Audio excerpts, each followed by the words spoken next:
Assalamualaikum warahmatullahi wabarakatuh. Bismillahirrahmanirrahim. Sahabat santri RB, kita lanjutkan pelajaran kita tentang ilmu fikihnya yang telah kita bahas di pertemuan sebelumnya, yaitu masih menyelesaikan tentang hukum Islam atau ahkamul Islam. Untuk pertemuan kali ini kita akan masuk di bab yang kedua, yaitu tentang toharoh. Namun sebelum kita mulai, kita baca basmalah terlebih dahulu. Bismillahirrahmanirrahim. Sekarang kita mulai, yaitu bab toharoh. Apa itu toharoh dan macamnya itu apa saja, alat yang digunakan untuk toharoh itu apa, nanti yang akan kita bahas di video kali ini. Kita mulai. Bismillahirrahmanirrahim. At-toharatu atau dalam bahasa Indonesianya yaitu bersuci. Ma at-toharoh, apakah at-toharatu yang disebut dengan toharoh? Toharoh artinya hiya fi'luma, yaitu melakukan sesuatu latasihu yang tidak sah, as-sholatu sholat. Jadi melakukan sesuatu yang tidak sah sholatnya, kecuali illa bihi, kecuali dengan mengerjakannya.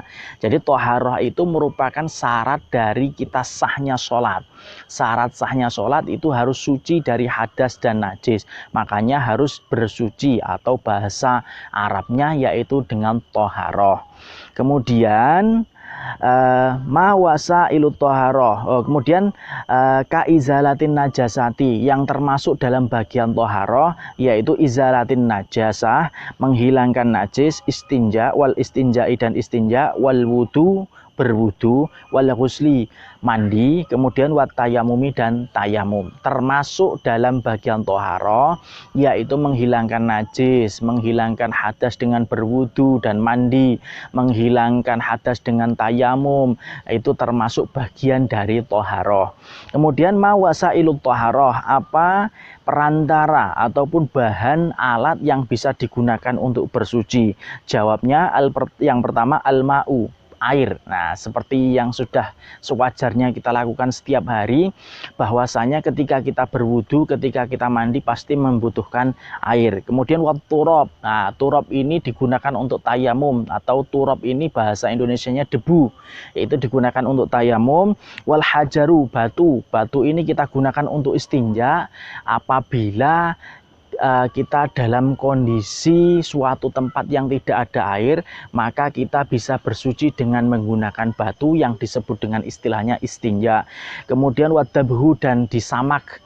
Sama itu artinya, disamak itu artinya kulit binatang yang binatang itu aslinya halal, namun karena binatang itu mati bukan karena disembelih, dimanfaatkan kulitnya dengan cara disamak agar kulit itu suci, bukan untuk dimakan tapi bisa untuk bahan lain, bisa untuk bahan jaket, untuk bahan alat-alat rebana dan lain sebagainya, itu bisa. Kemudian ditambah lagi wasobunu, dan menggunakan sabun. Ini untuk membersihkan, itu ada pelengkap disebut dengan sabun, seperti yang sudah kita ketahui. Kemudian yang selanjutnya mal ma'ul ladzi yajuzu bihi tohir. Jadi apa air yang bisa digunakan untuk bersuci? Apa saja air yang bisa digunakan untuk bersuci? Secara umum air yang bisa digunakan untuk bersuci di sini disebutkan huwa kullu ma nazala minas sama, yaitu setiap barang, setiap air yang turun dari langit, au naba'a minal ar, atau bersumber dari bumi. Jadi setiap air yang turun dari langit dan bersumber dari bumi, maka itu boleh digunakan untuk bersuci. Walam yakun mutanajisan wala mustakmalan, dan air itu tidak dalam kondisi mutanajis dan juga air itu bukan mustakmal. Jadi air boleh dipergunakan untuk bersuci yang bersumber dari bumi dan yang turun dari langit seperti air hujan, salju, embun, air sungai, air sumur dan lain sebagainya bisa digunakan untuk bersuci, asal air itu tidak mutanajis dan tidak mustakmal. Apa yang disebut dengan mustanajis? Apa yang disebut dengan mustakmal? Air yang mutanajis, air mustakmal, yaitu ma'ul mutanajis. Apa yang disebut dengan air mutanajis? Jawabnya wal ma'ul qalil, air yang sedikit, alladzi waqa'at dan kejatuhan atau terkena sesuatu fihi di dalamnya najasatun najis. Jadi air yang sedikit terkena najis bercampur dengan najis itu yang disebut dengan air najis. Sedangkan air mustakmal wal maul qalil al mustakmalu, yaitu air yang sedikit yang telah digunakan fi raf'i hadasin, untuk menghilangkan hadas, bekas wudu, bekas mandi, itu airnya tidak boleh digunakan lagi untuk bersuci. Au izalatun najasah, atau air yang bekas untuk menghilangkan najis, itu namanya air mustakmal karena dia telah terpakai. Bedanya dengan yang mutanajis itu tidak terpakai tapi dia sudah bercampur dengan najis, makanya disebut mutanajis. Yang mustakmal karena sudah isti'mal, sudah dipakai. Kemudian tadi disebutkan ada ma'ul qalil, berarti ada lebihnya ma'ul kathir. Ma'ul qalil itu air yang sedikit, kemudian ma'ul kathir itu air yang banyak. Bedanya ma'ul qalil dan ma'ul kathir sekarang, ma'ul qalil huwa maduna kullataini, yaitu air yang kurang dari 2 kulah. Kemudian yang disebut dengan ma'ul kasir huwa ma balagha kullataini fa aktsara, yaitu air yang pas 2 kulah atau lebih. Nah, itu kalau ma'ul qalil, air yang sedikit, air yang kurang dari 2 kulah. Kalau yang air banyak, air yang disebut air ma'ul kasir, itu air yang ada 2 kulah bahkan lebih. Nah, untuk penjelasannya kulah itu seperti apa, kulatain seperti apa, akan kita jelaskan, yaitu mal kulatani, apa yang disebut dengan air 2 kulah? Jawabnya al kulatani ibaratun 148 liter. Jadi 148 liter ini menurut pengarang kitab Mabadi Fikih ini, itulah air yang disebut dengan air yang kulatain. Jadi air 2 kulah itu 148 liter. Itu kalau menggunakan takaran liter.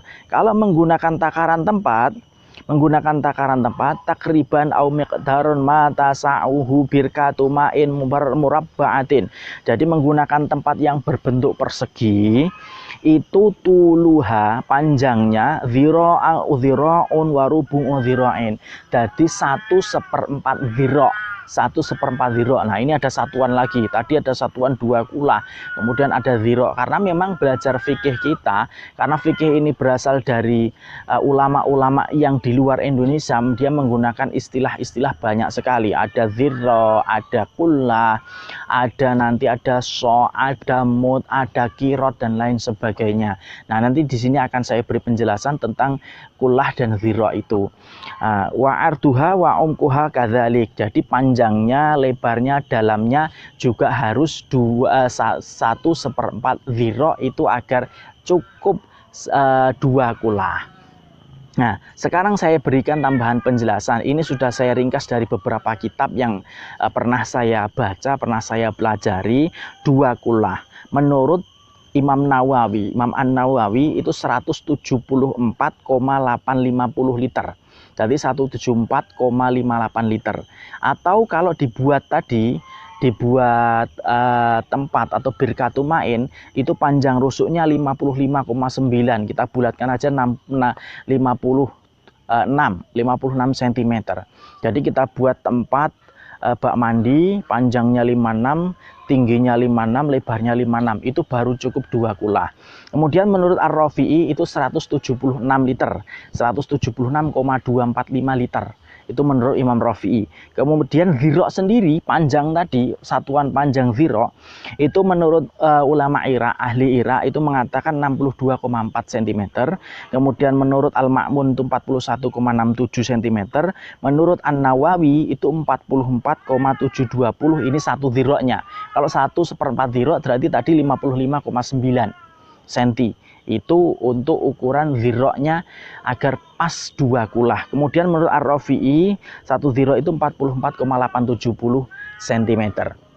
Nah, itu satuan ukuran untuk panjang dhira' tadi.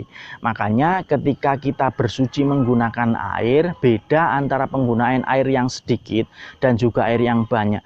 Kalau air yang sedikit pada umumnya diberi keterangan itu dengan cara dipancurkan. Ya, seperti pancuran itu dipancurkan, nah itu seperti itu baru digunakan untuk wudhu, untuk cuci tangan. Tapi kalau air itu banyak, lebih dari 2 kula, penggunaannya boleh langsung kita celupkan badan kita, bisa kita celupkan tangan kita, karena air tidak akan berubah sifatnya. Sifat air ada 3, yaitu warna, rasa, dan bau.